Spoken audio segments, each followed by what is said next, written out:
It was initially subtle, almost invisible. We had been married for several years, and like any other marriage, we had our ups and downs. But this was different. Sandy, my wife, appeared distant in a way I couldn't quite pinpoint. Conversations became one-sided, and her laughter, which had previously filled the house, was replaced by stillness. At first, I chalked it up to stress. We had a rough patch after the fire that destroyed our old house, and moving into my grandmother's place wasn't her idea of a fresh start. But something about her demeanor made it clear this wasn't just about the fire. Little things started to add up.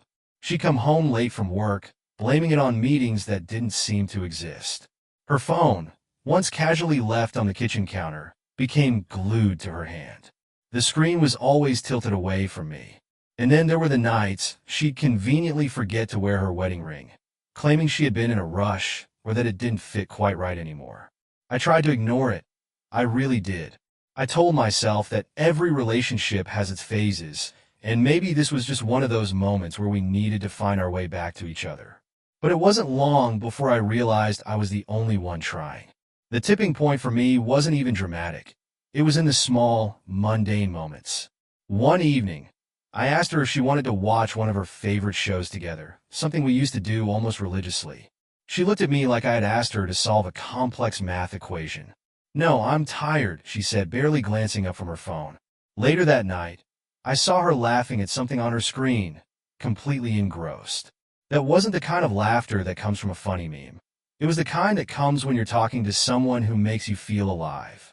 By that point, I couldn't ignore the signs anymore. She was pulling away, and there was someone else there. There had to be. I tried to reason with myself, thinking maybe I was overreacting, but the reality was staring me in the face.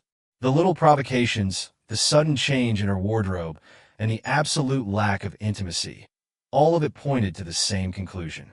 She wasn't just tired of being my wife. She was either already with someone else or seriously considering it. I knew I needed to address it. But how do you start that conversation? "Hey, are you cheating on me?" It's not exactly something you casually drop during dinner. So, I waited. I observed. I started noticing patterns. How she'd suddenly remember she had plans, or how her tone would shift when certain names came up in conversation. She wasn't just distant. She was gone, at least emotionally. It was like living with a stranger. Looking back, I think part of me had already accepted it. She had made it easier by treating me like I didn't exist, but there was still a part of me that held on to hope. That maybe this was something we could fix, that maybe if I gave her enough space, she'd come back to me. It was foolish, I know, but when you build a life with someone, you don't just give up without a fight. At least that's what I thought at the time. The hardest part wasn't the suspicion itself. It was the waiting. Waiting to catch her in a lie. Waiting for her to admit what I already knew. Waiting for her to care enough to even bother hiding it. I felt like I was living on borrowed time, like every interaction we had was just one step closer to the inevitable. And deep down, I think she knew that too. The night it all came crashing down wasn't anything out of the ordinary, at least not at first. I came home from work, same as usual, and the house was quiet. It was winter, so it got dark early, and when I pulled into the driveway, I noticed something off immediately. Her car wasn't in the garage, and the porch light wasn't on. Normally, that wouldn't bother me, but given the way things have been lately, it made my stomach twist. I walked in and called out for her, but there was no response. At first, I thought she might have stepped out to run an errand or visit a friend, but as I made my way through the house, I saw her bedroom light was on. I headed upstairs, and that's when I saw her. She was standing at the dresser, putting on makeup. She wasn't wearing the usual jeans and a sweater she threw on for casual errands. No, she was wearing a black dress, a new one I'd never seen before. It had a higher hemline and a neckline that left little to the imagination. The heels next to her were the tallest I'd ever seen her wear. I stood in the doorway for a few moments, just watching. She didn't even notice me at first. She was too focused on her lipstick, a bold red that made her look completely different. It hit me then. This wasn't just any night out. This was deliberate. She was dressing up for someone. My chest felt tight, but I stayed calm. I didn't yell. I didn't demand answers. Instead, I asked, "Are we going somewhere?" Her hand paused mid-application, and she glanced at me through the mirror. There wasn't even a flicker of guilt in her expression, just irritation. "No, she said flatly. I'm going out. I have a date. I didn't react immediately. I think she was expecting an explosion, a shouting match, maybe even some begging, but I just stood there, staring at her. Did you hear me? She said, her voice sharp. I said, I have a date. I'm going out with another man. My heart was pounding, but I refused to give her the satisfaction of a scene. No, I said, keeping my tone even. She turned to face me, clearly annoyed. No, what? You're not going out on a date? I said, at least not while we live under the same roof. If you want to see someone else, fine, but pack your things and find somewhere else to stay. Once you're out, I'll file the divorce papers, and you can do whatever you want. Her laugh was sharp and bitter. I'm not leaving, she said. I like this house, and when it's mine, I'll do whatever I want with it. If you keep acting like an idiot, I'll make sure I get most of the money when we sell it. I took a deep breath, holding on to what little patience I had left. Do us both a favor, I said, and go stay with your parents until this is over. You're the one who wants out, not me. She crossed her arms, a smug look on her face. Oh, I'll be back in 30 minutes, she said. You'd better not be here when I get back, or I'll call the police. I'll tell them you threatened me, maybe even hit me. You know how it works? They'll hold you for 48 hours, and by then, I'll have changed the locks. I felt a cold anger settle in. She really thought she could manipulate me like that. You're making a mistake, I said, my voice calm but firm. You think you can scare me, but I'm not going anywhere. She rolled her eyes and went back to the mirror, muttering something about needing to fix her lipstick. I left the room, my mind racing. If she thought she could walk all over me, she had another thing coming. When I left that room, my mind was racing, but not with panic. I knew her game, and if she wanted to play dirty, I could adapt. She thought she had all the leverage, her threats, her confidence, the way she spoke like she already owned the house. In my life, it lit a fire in me, but instead of losing my temper, I focused on what I could control. I wasn't about to let her walk all over me without a fight. I walked into the garage and saw the aluminum baseball bat leaning against the wall. It was the same bat I used during summer games with friends. I picked it up, testing its weight in my hand. Her car was parked outside, and I could almost see her smug face as she imagined driving off to meet her lover, leaving me behind to stew. Well, not tonight. I walked over to her car and swung the bat hard. 4 good hits shattered the headlights and tail lights, leaving the car useless for a night drive. I wasn't done. I knew her routine. Her purse was always on the kitchen counter. When I went back inside, there it was, right where I expected. I opened it carefully, not to make a mess, and found her phone. A part of me almost laughed at how predictable she was. I took it back to the garage and removed the battery, setting it on my workbench. With one solid hit of the hammer, the phone snapped into 3 pieces. Satisfied, I put the broken pieces back into her purse, minus the battery. She wasn't calling anyone tonight. Next, I noticed a small packet of condoms in her bag. For a split second, I considered piercing them with a pin, just to mess with her, but then I thought better of it. She'd probably just accuse me of trying to frame her, and that wasn't a headache I needed. By the time she came into the kitchen, she was fully dressed. A rest black dress, heels, and that ridiculous red lipstick. She looked at me with a mix of irritation and smugness, as if she'd already won whatever twisted game she was playing. She said, pointing to the door like I was some kind of intruder. I didn't move. Instead, I poured myself a cup of coffee and leaned against the counter, taking a slow sip. Good luck with your night, I said casually. Her eyes narrowed. What did you do? She asked, her voice sharper now. I smiled and took another sip. Why don't you go check your car? I suggested. Her heels clicked loudly as she stomped out the front door. Moments later, I heard her shouting, angry, frustrated, furious. She stormed back into the house, her face red with rage. What the hell did you do to my car? She yelled. I shrugged, keeping my tone light. It's parked on the street. Anything could have happened. You bastard, she hissed. I'll just call him to pick me up. Go ahead, I said, gesturing to her bag. You'll need your phone for that. Her face froze for a second, and then she yanked the phone out of her purse. When she realized it wouldn't turn on, her fury reached a whole new level. You broke my phone. I leaned back and crossed my arms. Maybe you should have kept a better eye on it, I muttered to myself. At that point, she was practically vibrating with anger. She swapped her heels for sneakers and stormed out, probably thinking she could knock on a neighbor's door and borrow their phone.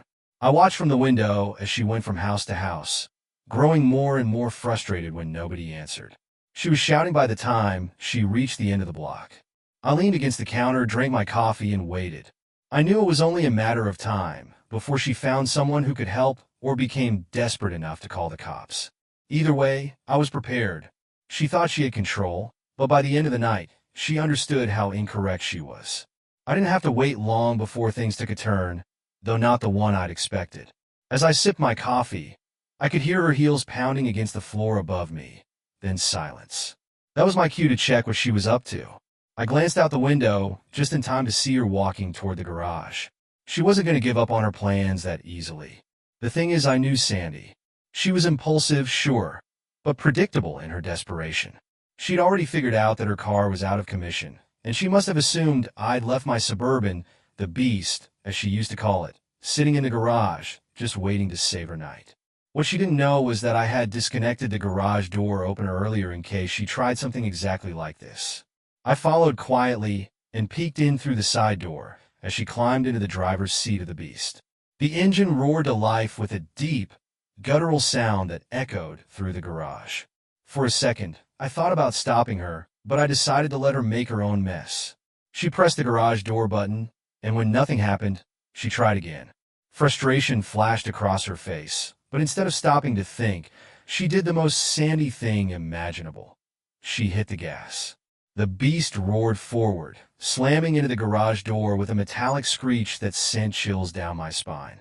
The power of the 454 horsepower engine was too much for the old door. The sound of tearing metal and cracking would fill the air as the Beast burst out of the garage, dragging what was left of the door along with it. But that wasn't the worst part. Parked directly behind the garage, in what was probably the worst possible spot, was a police cruiser. 2 officers had just arrived after Sai's earlier threats to call the cops. The Beast smashed into the front of the cruiser with such force that it pushed the car back a few feet, leaving the front end crumpled like an accordion. One of the officers had just opened the driver's side door when the crash happened. The door swung back violently, knocking him off balance and throwing him to the ground. His partner, a redhead I remembered from high school, was already on the move, yanking Sandy out of the Beast by her hair before she could even process what had just happened. "Get on the ground!" the red-headed officer shouted, her voice echoing across the neighborhood. Sandy screamed something incoherent, flailing as she was dragged to the pavement. She didn't even fight back properly, just sobbed and cursed as the officer cuffed her. Meanwhile, I rushed over to check on the officer who had been hit. His nose was clearly broken, and blood streamed down his face, but he was conscious. "Hold still," I told him, cradling his head to keep his neck stable. "Help is on the way." The next 20 minutes were a blur of chaos.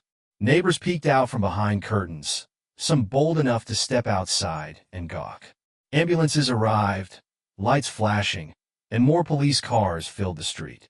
I answered questions while keeping one eye on Sandy, who sat in the back of another cruiser, handcuffed and wailing like a child who'd been caught stealing. By the time the dust settled, Sandy was on her way to the hospital with a bruised ego, a stiff neck from the airbag, and a growing list of charges: reckless endangerment, property damage, and assaulting a police officer with a vehicle, to name a few.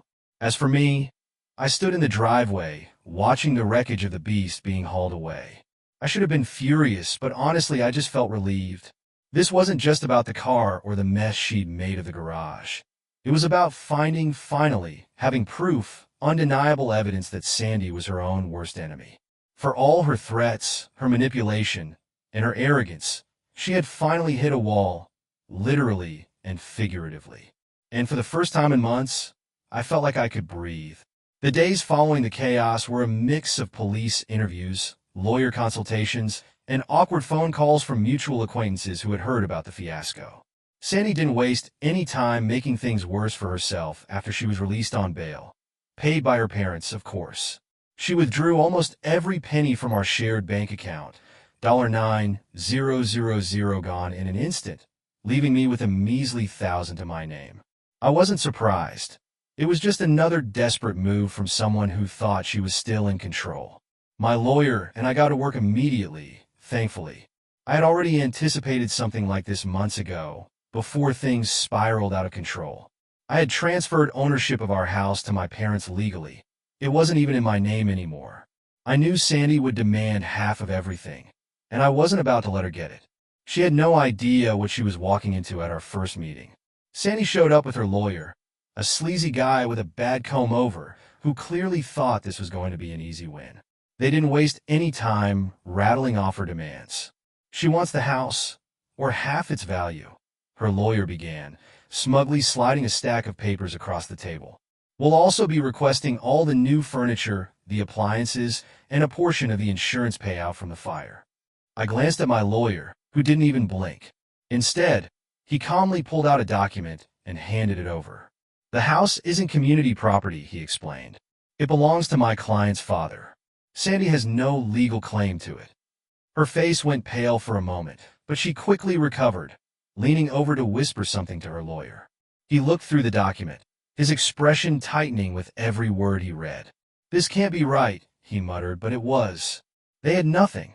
As for the furniture and appliances, my lawyer continued, we have receipts showing they were purchased with funds from my client's father's account. They aren't marital property either. Sai's frustration was palpable. She crossed her arms, glaring at me as if I'd personally betrayed her, which was ironic considering the circumstances. You're leaving me with nothing, she finally snapped. That's not entirely true, my lawyer replied smoothly. We're willing to let you keep one of the bedroom sets, out of nostalgia. I could almost hear her teeth grinding. She stormed out of the room shortly after, leaving her lawyer to negotiate the rest. In the end, she got to keep her car and a portion of the money she withdrew, and not much else. Her lawyer knew she was in a losing position and convinced her to settle before things got worse.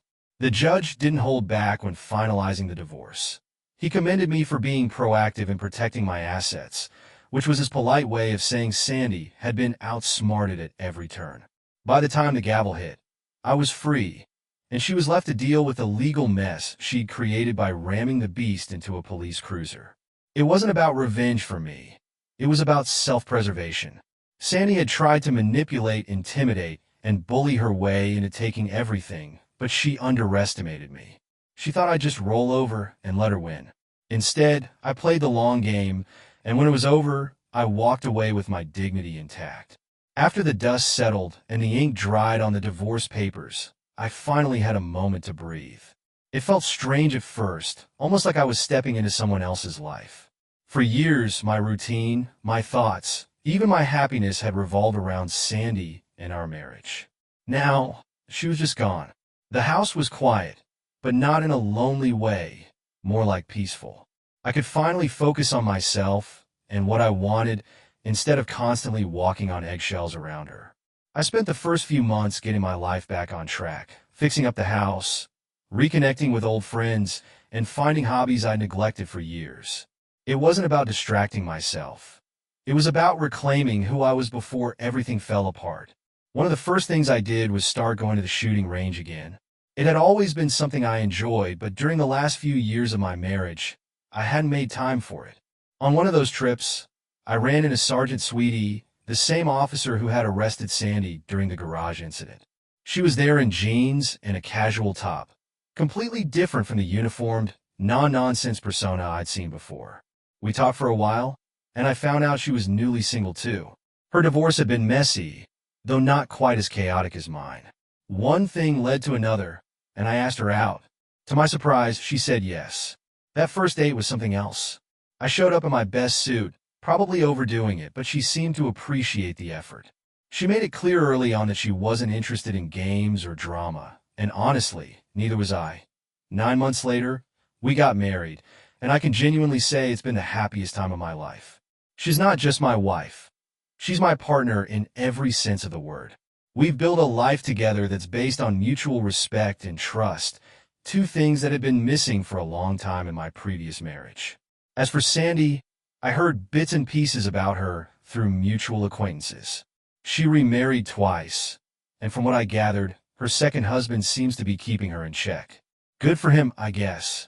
I don't hold any anger toward her anymore. It took me a while to get to that place, but I realized that holding on to resentment would only keep me stuck in the past. These days, my life is simple and fulfilling. My wife and I recently celebrated our 25th wedding anniversary with a river cruise in Europe, a trip she'd always dreamed of. Our kids are grown and doing well, and I couldn't be prouder of them. Just last week, we handed over my grandmother's old house to our daughter as a wedding gift. It felt right, like a full circle moment. That house had been the site of so much pain and transition, but now it's starting a new chapter for her.